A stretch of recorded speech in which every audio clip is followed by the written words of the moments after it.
मेरेपन का भाव व्यक्ति के जीवन में एक अधिकार लाता है और यह दूसरे की स्वतंत्रता का हनन है।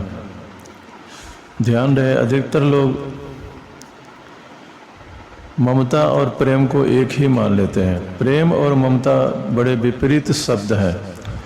प्रेम में मेरेपन का भाव नहीं होता, क्योंकि मेरेपन का भाव वस्तुओं से हो सकता है, व्यक्तियों से कैसे हो सकता है। अगर कोई कहता है कि यह मकान मेरा है, चलो ठीक है, हालांकि यह भी कहना ठीक नहीं है। मकान को मेरा कह रहे हो, यह तो परमात्मा ने तुम्हें दिया है, तुम्हारा इसमें क्या है, मेरा तेरा क्या है।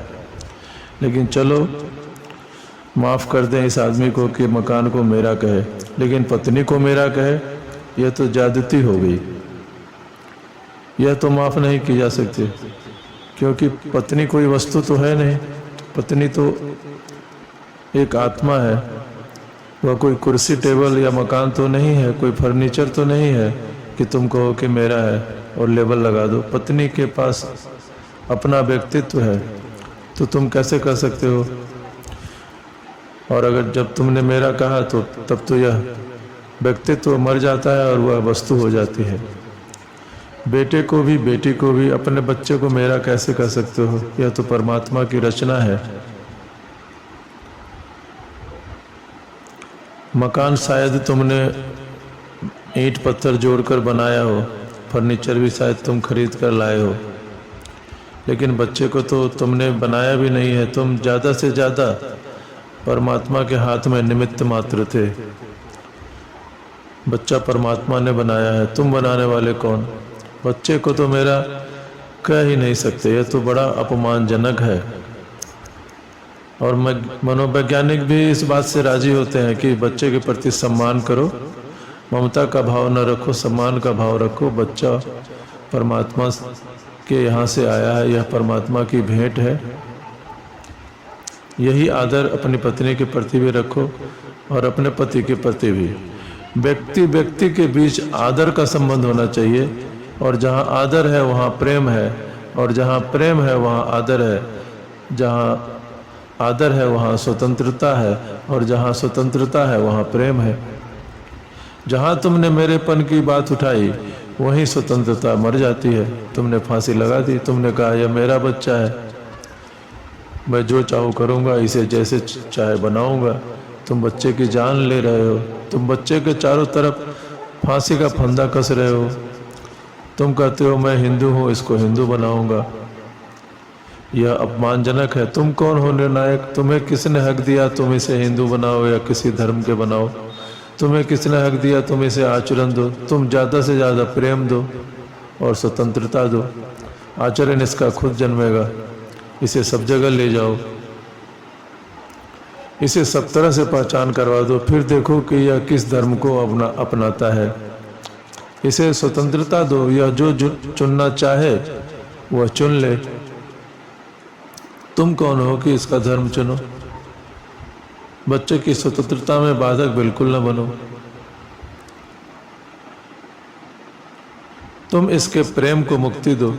यह चुने कि यह किस स्त्री के साथ जीना चाहेगा या यह किस पुरुष के साथ जीना चाहेगी। बच्चे को स्वतंत्रता दो, कौन इसका मित्र होगा, कौन इसका संगी साथी होगा, इसको चुनने दो। तुम अपनी कुशलता, अपनी बुद्धिमानी, अपना अनुभव बीच में ना लाओ, क्योंकि यह बच्चा अपनी ज़िंदगी जिएगा, तुम्हारी ज़िंदगी नहीं दोहराएगा। तुम जिस दुनिया में जिए थे वह दुनिया अब है नहीं, यह किसी और दुनिया में जन्म लिया है, और जो आगे आने वाली दुनिया है उसमें यह रहेगा। तो तुम इसे अपने ममता से मुक्त करो। ममता में प्रेम नहीं है, ममता में मालिकियत है। मालिक तो वस्तुओं का होता है, आदमी व्यक्तियों का कैसे हो। यह अन्याय है। जीवन पर हक नहीं हो सकता। जीवन पर ममता का भाव घातक है, और दुनिया इतनी तकलीफ इसी ममता के भाव के कारण पा रही है। अगर मनोवैज्ञानिक से पूछा जाए तो 100 सालों का अनुभव है कि बच्चे जो भी मानसिक रूप से रुग्ण हैं उन सब का कारण उनकी माँ या उनके पिता में होता है।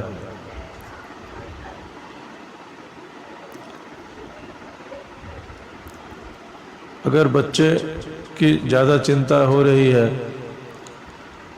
तो बच्चा बीमार भी हो जाता है और बच्चे का खुद का व्यक्तित्व विकसित नहीं हो पाता।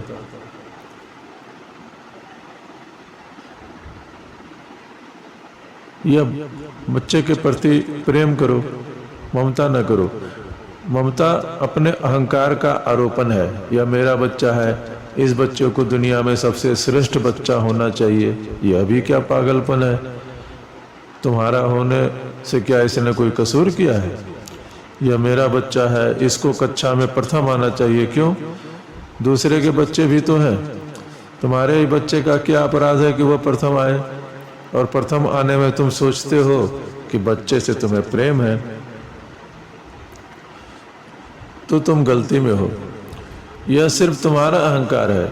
शायद तुम प्रथम नहीं आ पाए थे स्कूल में, अब तुम बच्चे की छाती पर चढ़कर प्रथम आना चाहते हो ताकि तुम लोगों से कह सको, लोगों में यह सिद्ध कर सको कि देखो यह मेरा बच्चा प्रथम आया है। कहने का मतलब कि यह बच्चे के कंधे पर बंदूक रखकर तुम गोली चलाना चाहते हो कि देखो मेरा बच्चा ऐसा, मेरा बच्चा वैसा। माता पिता बच्चों की कैसी चर्चा करते हैं, इस चर्चा को गौर से सुनना तो तुम उनके अहंकार का ही गीत सुनोगे। उनका यह अहंकार कि मेरा बच्चा है, मैं इसके भीतर छिपा हूँ, या मेरा खून है, या मेरा प्रतिनिधि है, मैं तो कल चला जाऊँगा लेकिन दुनिया को यह दान दे जाऊँगा, यह मेरा बच्चा है, यह मेरी याददाश्त कायम रखेगा। यह सिर्फ अहंकार है और कुछ भी नहीं। जो तुम नहीं कर पाए अब तुम बच्चे के द्वारा करना चाहते हो, और इस अहंकार के कारण तुम इस बच्चे की गर्दन को ही दबा दोगे। 100 में से 99 बच्चे माँ बाप के द्वारा मार डाले जाते हैं, जिंदा ही नहीं रहने देते उनको।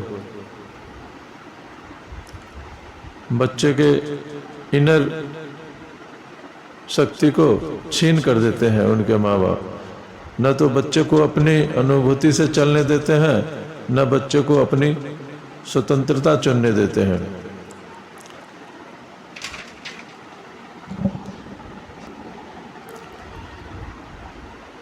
बच्चे को कहते हैं मैं अनुभवी हूँ, मैं यह पत्नी तेरे लिए खोज लाया हूँ। अनुभव से प्रेम का क्या संबंध है? अगर अनुभव से प्रेम का संबंध हो तो लोगों को बुढ़ापे में शादी करनी चाहिए।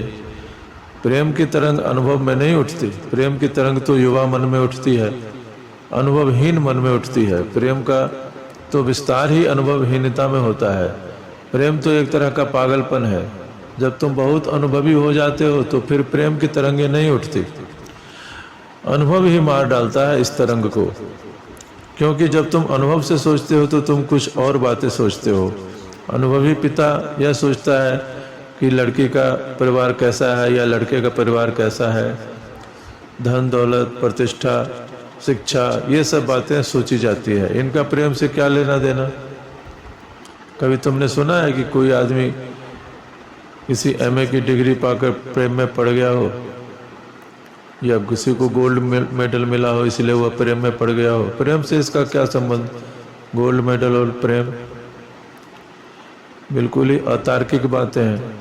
प्रेम जब उतरता है तो बड़ा अनजाना उतरता है, बिना किसी कारण के उतरता है। प्रेम का कारण भी नहीं बताया जा सकता, लेकिन तुम प्रेम भी थोपना चाहते हो, ज्ञान भी थोप देते हो, जीवन की सारी चर्चा थोप देते हो, और फिर तुम चाहते हो कि बच्चे प्रफुल्लित हों, फिर तुम चाहते हो कि बच्चे आनंदित हों, और यह चाहते हो कि बच्चे माँ बाप के प्रति सम्मान से भरे रहें।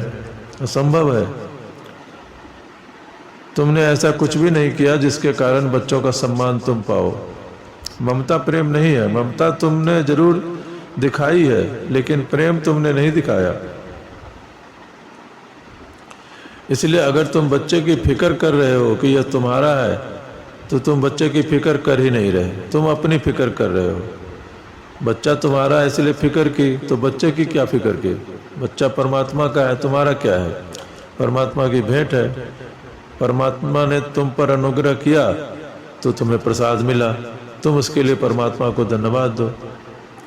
और बच्चे की फिक्र कर रहे हो क्योंकि यह सेवा का मौका परमात्मा ने तुम्हें दिया है, तो तुम्हें इस बच्चे से प्रेम है, लगाव है, तुम चाहोगी कि यह बच्चा आनंदित हो, तो तुम इस बच्चे को आचरण नहीं दोगे।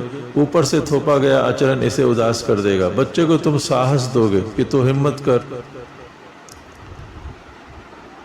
तुम बच्चे को झूठी बातें न दोगे। तुम इस बच्चे से झूठा न कहोगे कि ईश्वर है। जब तुम्हें पता नहीं तो तुम कैसे कहोगे? अगर तुम्हें प्रेम है तो प्रेम कभी झूठ नहीं बोलता, लेकिन ममता अक्सर झूठ बोलती है।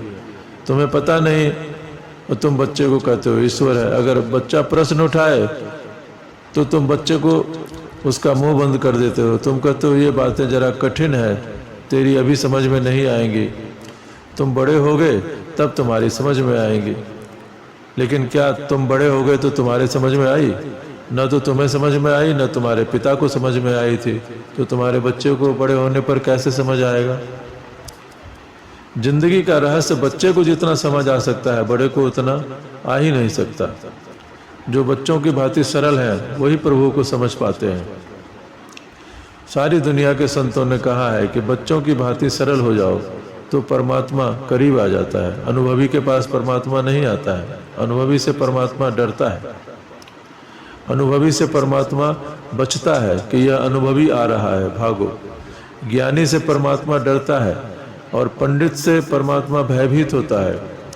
परमात्मा को शांत निर्दोष चित्त चाहिए। बच्चा परमात्मा के ज्यादा करीब है।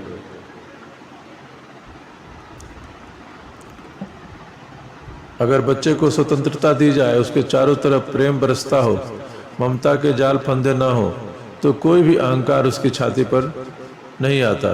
बच्चे एक दूसरी तरह की दुनिया बनाते हैं। बच्चे एक दूसरी तरह की दुनिया में बड़े होंगे और वही असली प्रेम होगा।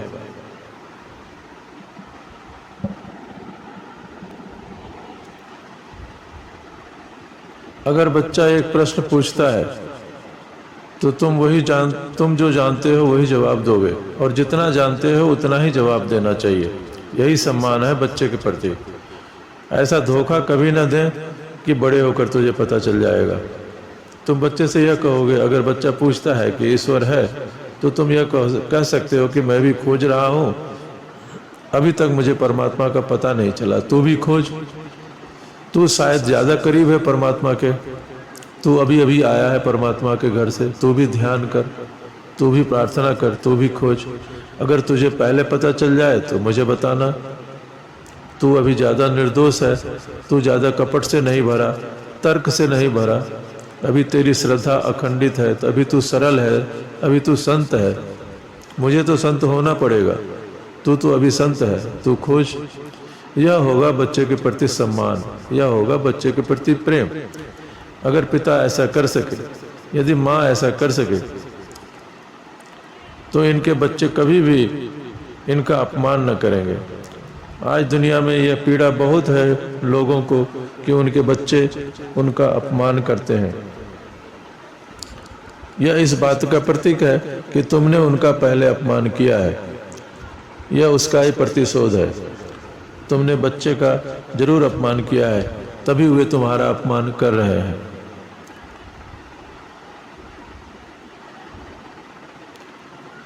यह देखा गया है कि बाप जब अपने बेटे से संतुष्ट नहीं होता, उसकी पढ़ाई से संतुष्ट नहीं होता, उसके आचरण को लेकर संतुष्ट नहीं होता, तो अजनबियों से कहता है, इस बुद्धू को कुछ समझाइए, इसको कुछ अक्ल नहीं है। और बच्चे के सामने ही कह देता है। यह आश्चर्य की बात है कि यह बुद्धू आपकी पिटाई नहीं करता, आपका सिर नहीं खोल देता। यह बुद्धू पूरा नहीं है। आप एक अपरिचित अजनबी के सामने उसे खड़ा करके बुद्धू कह रहे हैं, वह बर्दाश्त कर रहा है। वह बच्चा बहुत सज्जन है। और जो पिता उस बच्चे को बुद्धू कह रहा है, वही दुर्जन मालूम होता है। बच्चा अपमान का घोट पी रहा है क्योंकि अभी कमजोर है, अभी आप पर निर्भर है रोजी रोटी के लिए, लेकिन कभी जरूर बदला लेगा। यह जहर इकट्ठा होता रहता है और एक दिन जब आप कमज़ोर हो जाएंगे तो वह बदला लेगा। क्योंकि जब बच्चा जवान होगा, नौकरी में होगा, प्रतिष्ठा में होगा और तब बाप कमज़ोर हो गया होगा, तब यह बदला लेगा। इसे भी पता नहीं चलेगा क्यों बदला ले रहा है, लेकिन बदला लेगा। तब जिस तरह आप अपमान कर रहे हैं यह आपका अपमान करने लगेगा, कहने लगेगा बूढ़ा कुसट, अपनी जबान बंद रखो, तुम्हें बीच में बोलने की ज़रूरत नहीं है, तुम जाओ अपने कमरे में बैठो। या किसी वृद्धाश्रम में भेज देगा, कहेगा घर में ज़्यादा कलह हमें पसंद नहीं है, और तब तुम कहोगे कि बच्चा मेरा अपमान क्यों कर रहा है, और तुम्हें याद भी नहीं आएगा कि तुमने पहले इसका कितना अपमान किया था। फलों से परीक्षा होती है। अगर बच्चे बड़े होकर माँ बाप का अपमान करते हैं तो इस बात की खबर देते हैं कि बचपन में माँ बाप ने उन बच्चों का अपमान जरूर किया था।